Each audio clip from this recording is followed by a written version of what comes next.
하나님 말씀 마태복음 2장 1절부터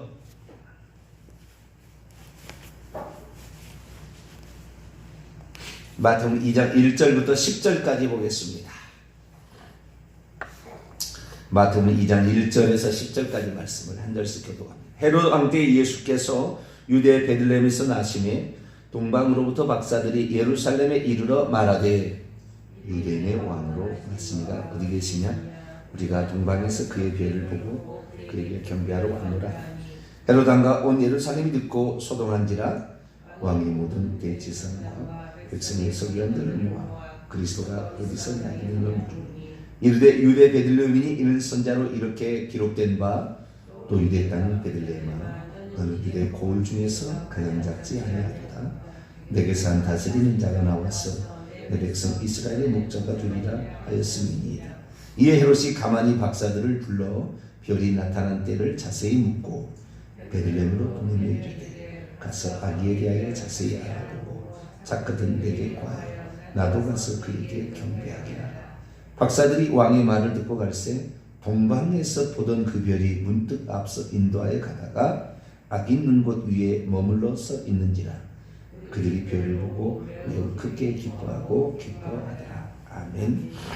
기도하겠습니다. 거룩하신 하나님, 오늘도 저희들을 사랑하여 주시고 이 새벽에도 주님 앞에 나와 기도하는 사람으로 살게 하신 것 진심으로 감사를 드립니다.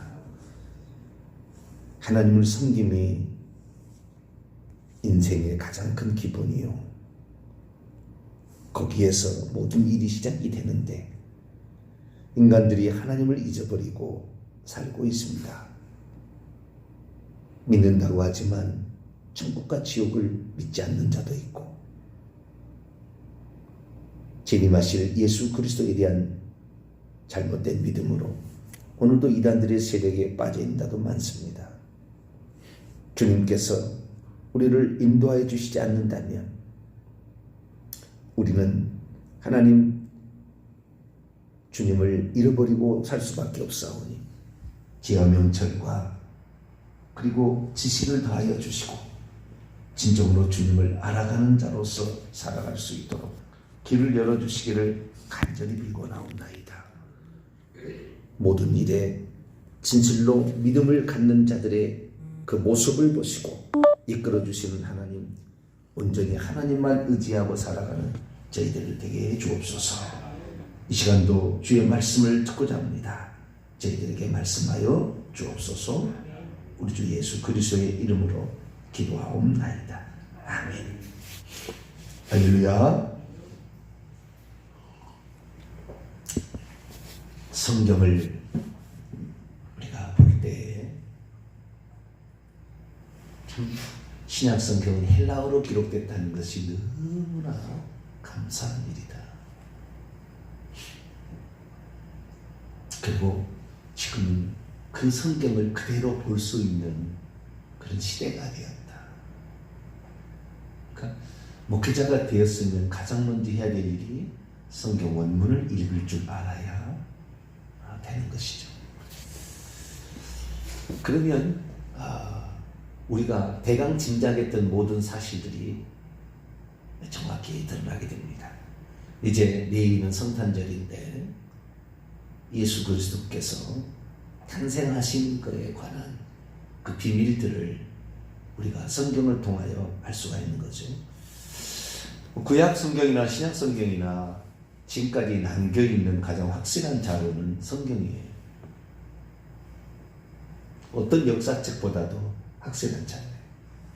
성경책에 기록되어 있으나 역사에 기록되어 있지 않았던 것들이 나중에 고고학을 통해서 발견이 됩니다. 그래서 우리는 성경의 기록은 역사적 사실이다 라는 사실을 알 수가 있게 되는 것이죠. 동방 박사들의 방문도 성경 위에 자료가 없어요. 물론 후대 사람들이 한 300년 300년이 지나서 여러 그 구전들을 갖다가 이렇게 얘기를 한 거 있지만 확실치 않다요. 답은 다 확실치 않다. 그래서 동방 박사들의 경배에 관한 이러한 기록은 성경의 기록이 가장 확실한 기록이에요. 이 확실한 기록을 우리가 통하여서 그 유대인의 왕으로 나신 이에 관한 동방박사들의 경배가 어떤 의미가 있는가, 또 실제 있었는가에 관한 이야기들을 옛날부터 궁금해 했습니다. 의의는 간단합니다. 목자들의 경배는 유대인의 경배, 소외된 자, 쉽게 말해서 약한 자, 병든 자, 소외된 자, 죄인들과 주님께서 공생애도 같이 나누셨잖아요. 집권자들이나 서기관, 바리새인들, 종교 지도자들, 대제사장들, 이런 사람들은 주님을 환영하지 않았어요. 그래서 가장 어쩌면은 신분이 낮은 계층의 사람들이 경배를 했다. 그런 의미가, 누가복음에는 특별히 여자, 가난한 자, 병든 자에 대한 관심이 많잖아요. 그래서 목자들의 경배가 특별히 거기에 수록되어 있는 거죠. 그러나 이방인의 경배를 하지 않은 것은 아니었으니 동방박사들의 경배는 이방인의 경배를 대표하는 거예요. 그래서 유대인과 이방인이라고 불려지는 어떤 인류의 두 종류가 다 메시아의 오심을 축하했다라는 거죠. 시기는 예수님께서 오늘 다윗성에 너희를 위하여 구주가 나셨다라는 목자들은 그날 당일날 경배를 했고, 이 동방박사들은 마국간에 있을 때 찾아온 게 아니에요. 아마 역사적으로 추정해 본다고 한다면은 이들은 낙타를 타고 왔을 가능성이 많고, 그래서 이동 경로로 본다면은 약 6개월에서 8개월 정도는 왔을 거다. 걸어왔더라면 더 걸렸겠죠. 1년 6개월도 더 걸렸겠죠. 근데 이 동방박사들은 그때 파르티아 제국의 왕궁 자문위원, 천문 역학자들이죠. 별을 연구해서 왕에게 길흉화복을 말해주는 그런 사람들이었는데, 그때 파르티아 제국 당시의 수도는 니사였는데, 니사는 3200km가 되는데 엄청나게 먼 곳입니다. 그래서 거기에서 왔을 거라고 추정이 됩니다. 그래서 이 파르티아 제국의 천문 역학자들의 이 방문이 결국에 예수 그리스도의 그 탄생을 확실하게 이제 알려주는 계기가 되었잖아요. 그런데 이들이 어디 왔느냐, 언제 왔느냐라는 거죠. 분명한 사실은 마국간에 있을 때 온 게 아니다. 예수님 탄생 직후에 온 게 아니다. 라는 것이고, 뿐만 아니라 이들이 왔던 시기를 짐작해 하는 여러 가지 여기에 성경적 증거가 있는 거죠. 예를 들어서 이제 헤롯 대왕이 나오잖아요. 헤롯 대왕이 죽기 전에 이런 일이 있었다는 거잖아요. 그죠? 헤롯 대왕이. 헤롯 대왕은 우리가 잘 알다시피 BC 37년경에 왕위에 올라서 AD 4년경에 죽습니다. 그래서 AD 4년 이전에는 이런 일이 있었다는 건데요.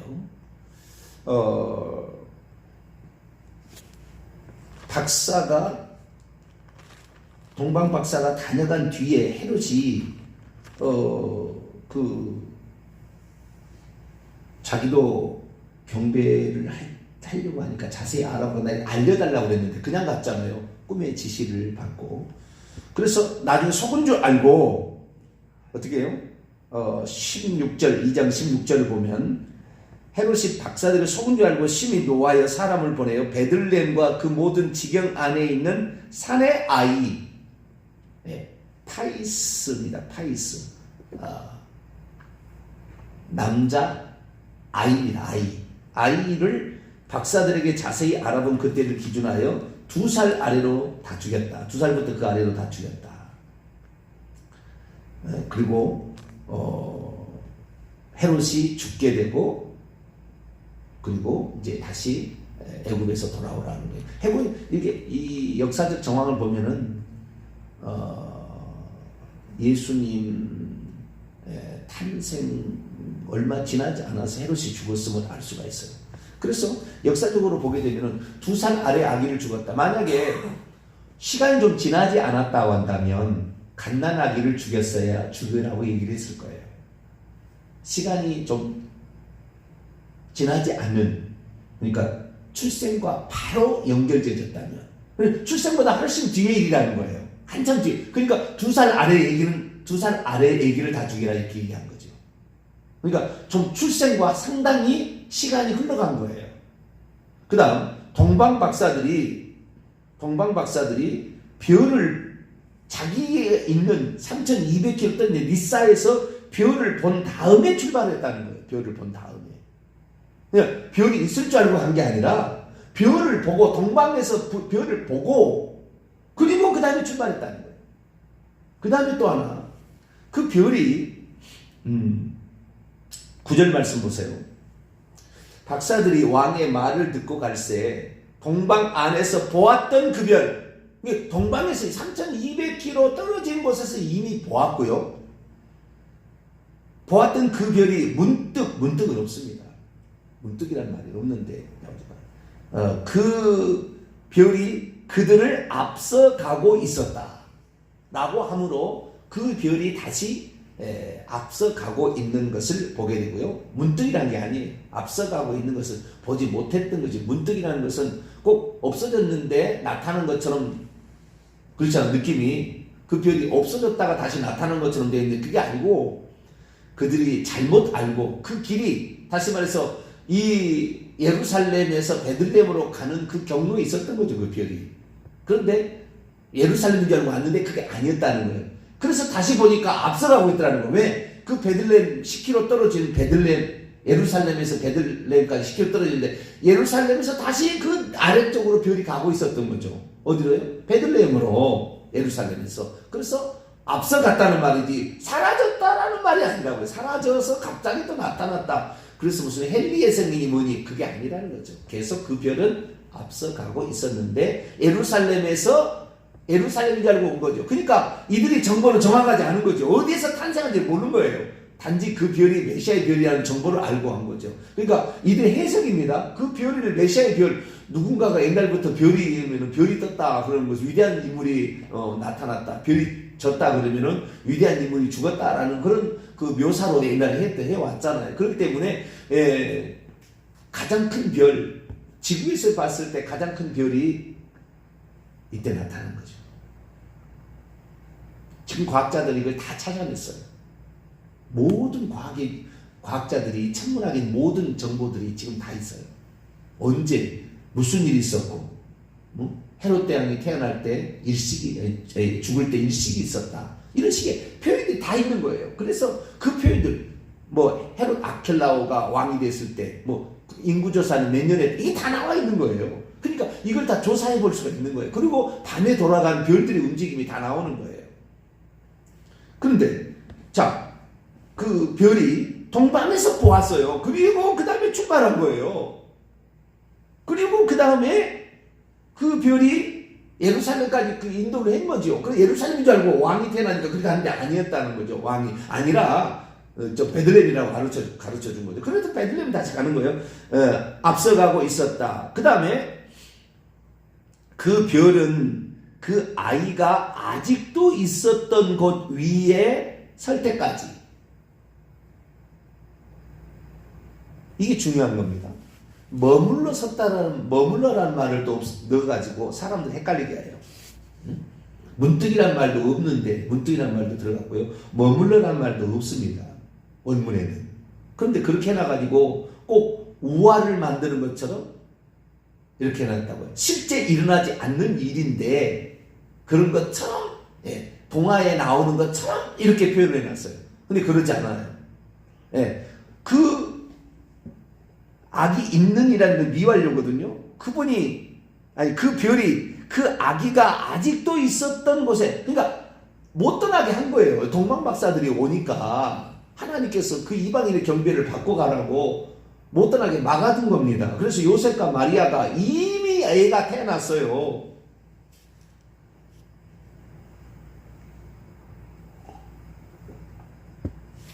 적어도 지금 제가 생각할 때는 6개월에서 8개월을 지난 때라고 보여집니다.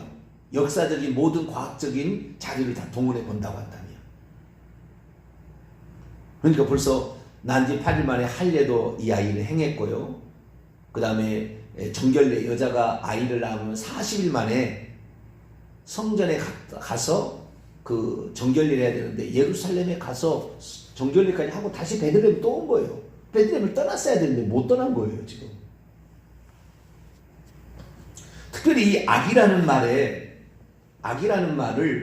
헬라 원문을 보면은 이 브레포스라고 하면은 인펀트거든요. 갓난아기를 말하는데 여기는 파이디온, 파이스 똑같은 말이거든요.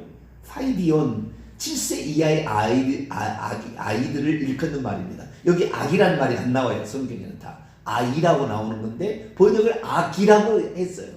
물론 악이겠죠. 7, 8개월 됐다고 하면 악이겠지만 그러나 갓난아기는 아니었다 그 말이에요. 이 성경이 우리에게 원문이 들려주는 이야기는 좀 시간이 지났다라는 것이고 2살 아래로 죽였다는 것이니까 상당히 아이가 컸다고 생각하고 헤롯 대왕이 죽이라고 한 것이 2살이라는 제한선을 넣었다는 거죠. 그래서 거기에 이제 그 서서 가다가 자기가 생각할 때 머무른 것이 아니라 서 있는 것처럼 보였다는 거예요. 이게 가다가 이 별이 아시겠죠? 서 있는 것처럼 보였다는 거예요. 좀 이따 얘기하게 이 의미가 뭔지. 그리고 그 다음에 11절에 집에 들어가 오이코스 집 안으로 마구간이 아니에요. 집 안으로 들어가 파이디온 그 아이와 그의 어머니 마리아가 함께 있는 것을 보고 엎드려 아이에게 경배하였습니다.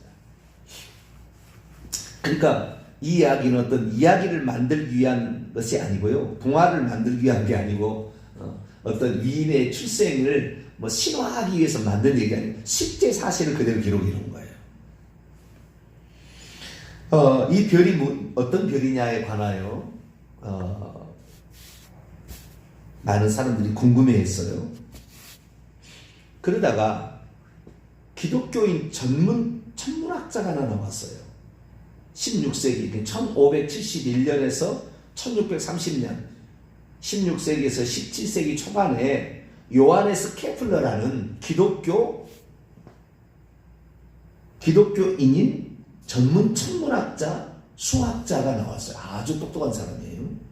이 사람은 별도 연구하는 그 별들과 역학관계, 점성술까지 뛰어난 이런 인물이에요. 요하네스 케플러라는 사람이 있는데 요하네스 케플러가 이 별이 어떤 것이냐를 당시의 모든 천문학적 자료를 다 조사를 했어요. 조사를 했더니 이 별의 정체가 뭔지를 설명할 수 있다고 하는 거예요. 이 양반이 1571년에 태어난 요하네스 케플러라는 사람이. 여러분 한번 조사를 해보세요. 케플러에 대해서. 그런데 이 사람이 뭐라고 얘기했냐면 이때 당시에 그 별이 누구였느냐, 그 별을 육안으로 관측을 해야 된다는 거예요. 우선 육안으로 관측되는 별이고, 육안으로 관측되는 별 중에서 지구보다 11배가 큰 별이 있어요. 지구보다 11배나 큰 목성이나 목성이 있고요. 그 다음에 그보다 좀 더 적지만 토성이 있어요. 토성. 목성과 토성이 태양계의 별 가운데 가장 큰 별이 목성, 다음에 토성입니다. 이 목성은 자전을 빨리 합니다. 우리는 24시간에 한 번 자전하는데 10시간 만에 한 번 자전을 하고요.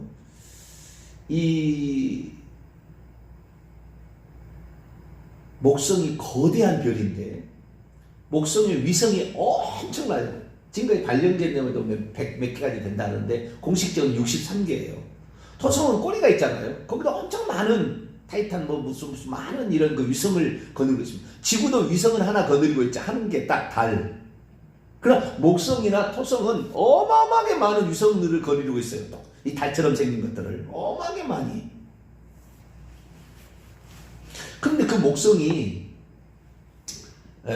목성이 지구에서 보면은 태양부터 시작해서 수성이 있고 금성, 수, 금, 지구가 있잖아요. 세 번째는 지, 금, 수, 금, 지, 화, 목이요. 화성, 목성, 토성 이렇게 나가잖아요. 그러니까 태양 안쪽으로 수성, 금성이 있는 것이고 우리 밖으로 화성이 있고 목성이 있고 토성이 있다는 말이에요. 근데 이 목성은 신화에 이제 그리스 신화에 하면은 이 주피터입니다. 주피터는 로마의 제우스 신인데요. 제우스 신은 모든 만물의 왕, 주관자라고 일컬어지는 제우스 신을 대표하는 게 주피터. 제일 커서 그런지 모르지만, 저는 주피터라고 얘기를 하는데, 이 목성이 있는 거죠. 근데 이 목성이, 그때 당시에, 토성하고, 이제 지구에서 직접 은하계 반대쪽 먼 곳을 쪽에서 바라봤을 때에, 목성하고, 그 다음에 화성도 돌아가고, 목성도 돌아가고, 태양을 돌아가지 않습니까? 근데 속도가 다 달라요. 이 태양을 도는 공전의 속도가 다 다릅니다. 우리는 365일 한다면은 이 목성은 12년 걸려요. 태양을 한 번 도는데 12년을. 우리는 1년 걸리지만 이거는 12배를 천천히 도는 거예요. 이게 목성은 엄청나게 거대한 별이면서. 그리고 토성도 또 돌아요. 근데 공전 주기가 다 다른 거예요. 그런데 어느 날 보니까 이 목성하고 토성이 길을 가는데 이건 과학적으로 다 나온 거예요.